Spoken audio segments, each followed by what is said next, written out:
Hello, welcome back again for day 11. In earlier lecture, you understood about domains, and I hope you practiced uh, by following my lab documentation. So I hope if you have downloaded from my GitHub in day 10, I have sorry in day 11 I have configured. There is a document Mule domains. I hope you have practiced. Okay, now let us go and discuss about the next topic for today, routing. There are various routers in Mule. Scatter gather router is very important.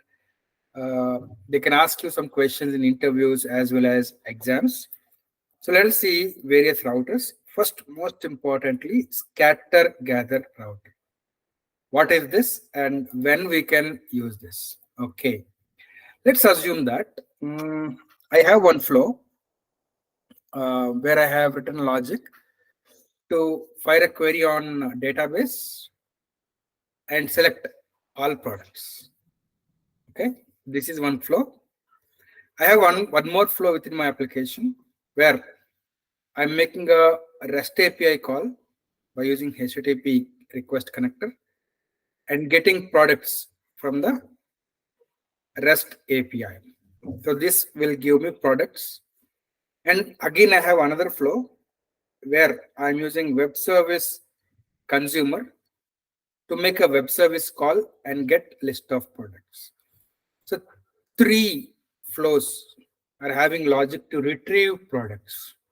Now, what I want to do is I want to write a main flow. All these are assume that they are private flows. They're having some logic. This is having a logic to retrieve from database. This flow is having logic to retrieve from REST API. This one from SOAP API. All are private flows. Now I want to write a main flow which has a HTTP listener mapped to /all products. Okay. Now what I want to do is I want to invoke this flow, get the product from database. I want to invoke this flow, get the product from REST service, invoke this flow, get the product from web service. Then I want to combine everything into a single list and return the response. Now assume that the call to this flow, the execution of this flow takes 2 seconds. For example, I'm saying, and this takes 3 seconds, and this flow takes 4 seconds. Totally, how much time will it take for returning the response? Approximately 2 plus 3, 5 plus 4, 9 plus something, maybe approximately 9 to 10 seconds. Oh, here in this case, I'm invoking these flows sequentially one after the other.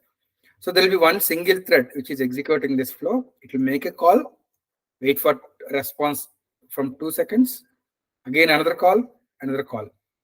So it will take, actually single thread is executing all these flows. It will take 9 plus seconds. But what I want is, I want these 3 flows to be concurrently executed by 3 threads. And then I want my main thread to wait until all these threads return, then give the response. So if you want to execute these flows concurrently by multiple threads, we can use a router called as scatter gather router. So how? Let me show you how I would achieve it. So I'll just delete this flow right now. So what I'm going to do is now, this is my main flow again, which has HTTP listener. I will drag and drop a router called as scatter gather router, which can be configured with multiple routes. Here, I will use a flow reference in the first route. I'll use a flow reference to call this flow. In second route, I'll use a flow reference to call this flow. Third route, we'll call this flow. And then, actually what happens is whenever I give a HTTP request, one thread will come to scatter gather. What the thread will do is, it will spin off 3 threads. One single thread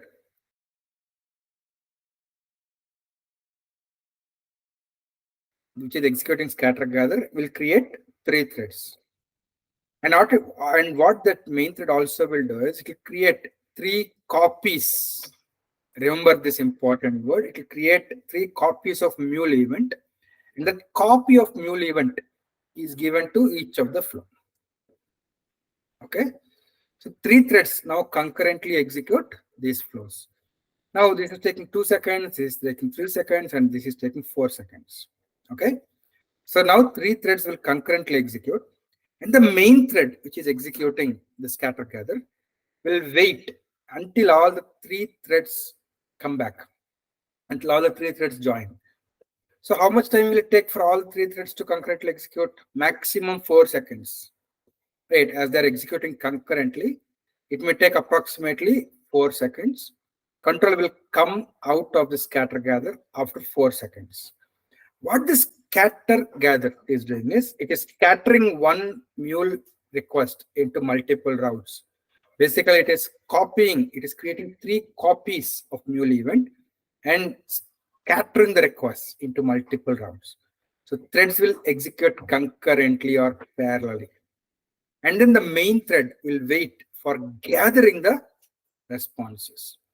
So that is why the router name is scatter gather. It scatters the request using multiple threads, and the main thread will wait for gathering the responses.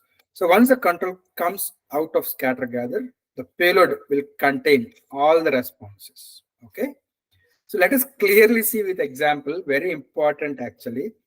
Mostly in interviews or in certification exam, they'll ask what will be the payload after scatter gather. I will talk about various scenarios using an example.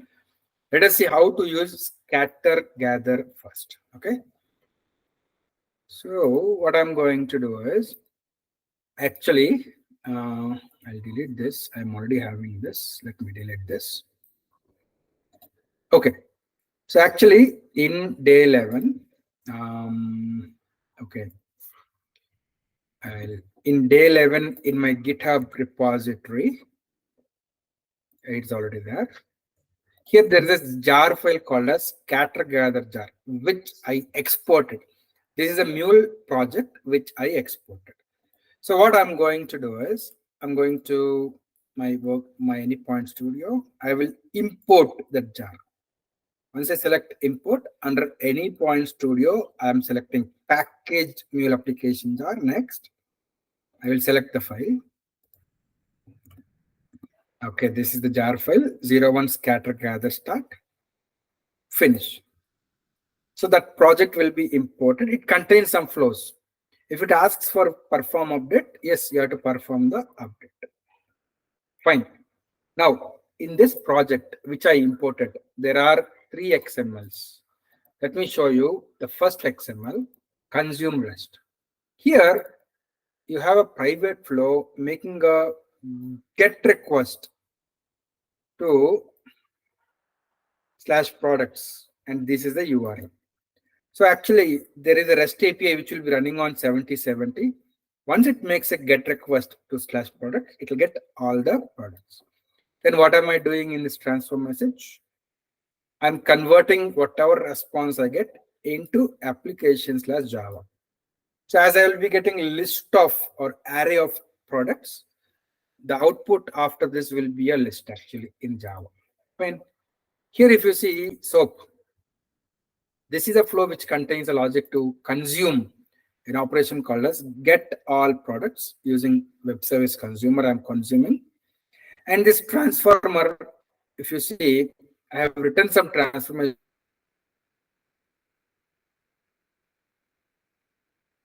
to Java. So output of this flow also will be list of products. Okay, don't worry about this data view expression. You'll understand later when I talk about data view. But understand that the output of this will be list of products which I am retrieving from SOAP itself.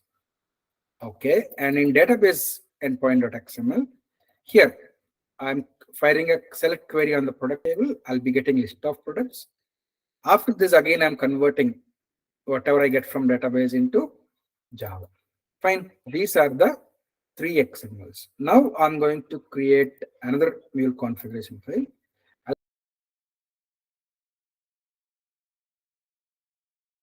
I'll configure it. I'll name it as main. So a main flow will be created right now. I'll drag and drop HTTP listener. I'll just configure HTTP listener with defaults 8081. And I will configure the path as /all. Okay. After this, as I told you, in core module, there is a scatter gather router. I'll drag and drop it. Then after this, I will drag and drop 3 routes using 3 flow references. 3 routes like this. The first flow reference, I'll configure it to point to database endpoint flow. I'll change the display name accordingly. Second one, I'll make to point to REST flow. Okay. Then third one, I'll point it to SOAP flow. Okay. So 3 routes are calling 3 flows. As I told you, 3 threads will be invoked. After this, I'm dragging and dropping the transformer. I wanted, oh, hey, this transformer, where is it? You have to be careful. It should not go inside. I'll delete it again. And then again, I'll drag and drop a transformer carefully after scatter gather. Yes. Now, one important thing I want you to understand. What is the payload after scatter gather? There are 3 routes, right? The payload after scatter gather is an object. Remember, many people will be confused. They'll think that payload after scatter gather will be an array of size 3 because there are 3 routes in this case. But the payload after scatter gather will be an object. Please listen carefully. You may make the mistake if you don't listen carefully. The payload will be an object. Object in database means we represent it using curly brackets like this. Keys is nothing but the route number 0 and value is, let us see what value is, an object which contains payload and attributes. Attributes and payload. The value is something. And again, comma 1. Again, what is the value again? Payload and attributes.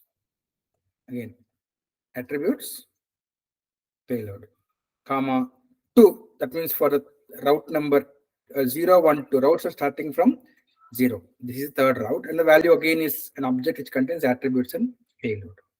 I hope if you see that there is a combination of attributes and payload, I guess you understand that this is nothing but a Mule message. Mule message is a data structure which contains attributes and payload, right? So basically, output after scatter gather is an object where keys are nothing but route numbers starting from 0. Values are Mule message. The Mule message after this flow is executed. The Mule message after this flow, after this flow. So now you can see that there is a nested payload object. This is a payload and there is nested payload. Each payload is actually an array. Each payload will be an array because you know, the output of this flow after invoking from database is an array of products. This is returning payload as array of products. This is returning array. Now, I'm writing a simple data wave expression. What I will do is I'll write payload. Payload means the entire payload. If I want to get nested keys, it's with name payload, I will write like this. It will give me array of arrays. And I'm using a function called as flatten, which will flatten array of arrays to a single array. And then I'll convert this to a JSON. Actually, right now, you might not understand what is this dot, and flatten is a function. It is easy to understand. Dot, if I use like this, I'll get array of arrays in this case, and flatten will combine all them into single array. So don't worry much about these functions in data view. You'll understand clearly about data view once we start about data view. Fine. So scatter gather, as we understood, it will behave like this. Now let me run this and try to give a request. But before running, I need to start my REST application and SOAP application, right? So in my day 11 in my Git repository, I have soap.bat and rest.bat. Actually, if I start, both SOAP web service will start and REST web service will start. Hope you remember these are the same SOAP and REST web services I used while consuming REST and SOAP in day 8. I'm just starting those SOAP and RESTful web services. Let them start. It may take a little bit of time. I'll wait until both of them start. Yes, looks like both of them started. Now I will deploy. Yes, I guess you can see that the application got deployed successfully. Now, if I give a request to this /all, I should get response. I'll give a request to localhost 8081/all. So concurrently, all the flows will be executed and we'll get a response. Very good. Connection refused. One of the routes failed. It is 7070. Is my RESTful service running on 7070? Actually, this started on port 7070. Here I can see 7070. And I guess this is 6060. But why did I get connection refused? Connection refused. Localhost 7070/rest/products. I guess it was not started. Let me make one more request. By the time I gave a request, I guess it was not started. I'll send a request now again. Yes, I got 200. Now, how many products are there? You can see product ID 1, 2, 3, 4, 5, 6. Actually, these 6 products are coming from one place. 7 also is there. I think this is from database. 8 also is there. Again, it is starting from 1, 2, 3, 4, 5, 6. Again, I guess this is again 1. Actually, you can see 18 products, 6 products coming from database, 6 products from SOAP, and 6 products from REST. Actually, my database is containing more. Okay, so I got list of all products from SOAP web service, REST web service, and database. Good, right? So I got this response in 2.70 seconds totally. Actually, what happened in this case? 3 threads concurrently invoked database, REST, and SOAP, and scatter gathered the response, and we got it. Now, you understood what is the output after scatter gather? Again, I'm stressing output after scatter gather will not be an array. Output after scatter gather will be an object where keys are nothing but route numbers. 0 is the route number for route 1, 2, 3. Value is a mule message after the response comes back from first route. This is the response from second route, third route. All the values are mule messages, right? And later I use transformation logic to extract the payloads and create a list. Fine. Now, one of the important questions which they ask in interviews also is, what if one of the route fails? Suppose I'm terminating this application, one of the surveys I'm terminating, right? Right now I can see only SOAP web service is running, but REST web service is stopped. Now, what if one of the route failed? Will I get a response of the remaining routes? Let us see. I made a request. No. If one of the route fails, scatter gather will throw an error. You can see you're not getting the responses of the other 2 routes. You're getting an error message. This is very important. If one of the route of scatter an error, the scatter gather will throw an error. Okay, that is about scatter gather. And actually in core module, there are other routers also. We understood choice router, scatter gather. But what is this first successful route? Let me explain you the concept of this routers. First successful route, when to use this first successful route. Okay. Assume, I'll tell you a scenario. Assume a scenario where you have some third party, you're consuming some third party REST API. Third party is exposing REST API. But the third party might be exposing same REST API at two URLs. Maybe if first URL is down, maybe they want you to access second URL. So same REST API is exposed at URL 1 and another URL 2. Now what you want in your application is, whenever request comes, you always want to hit the first URL only. In case if the first one is down due to any reason, then you want to call the second URL. You want to treat the second URL as a fallback URL or fallback route. Only in case if first route fails, then the control should go to second route. Otherwise, the control should never go to second route. Sometimes when you are consuming some services, you might want to have a fallback route. So in such scenarios, what you can do, you can use first successful route.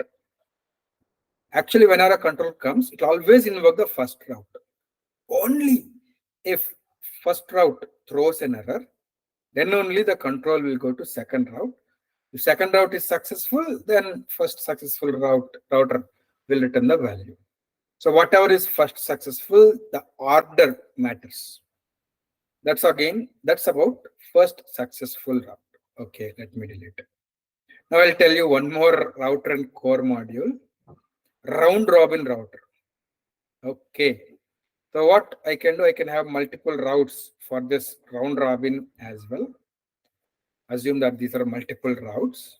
So what is this round robin? Okay. Now let us assume a scenario where you are having one service exposed at multiple endpoint URLs. Some third party is exposing same service at multiple URLs, URL 1, URL 2, URL 3. We want the request, some request to go here, some request to go here, some request to go here, so that the load will be distributed across all of them. That is our requirement. So in such cases, what you can do in your flow, you can use round robin router and configure the routes for 3 of them. So in this case, what will happen, as the name says, round robin. Whenever request comes, first request will go to first route, second request to second route, third request to third route. Again, fourth request to first route, fifth request to second, sixth request to third. Like that, the load will be distributed across multiple endpoints.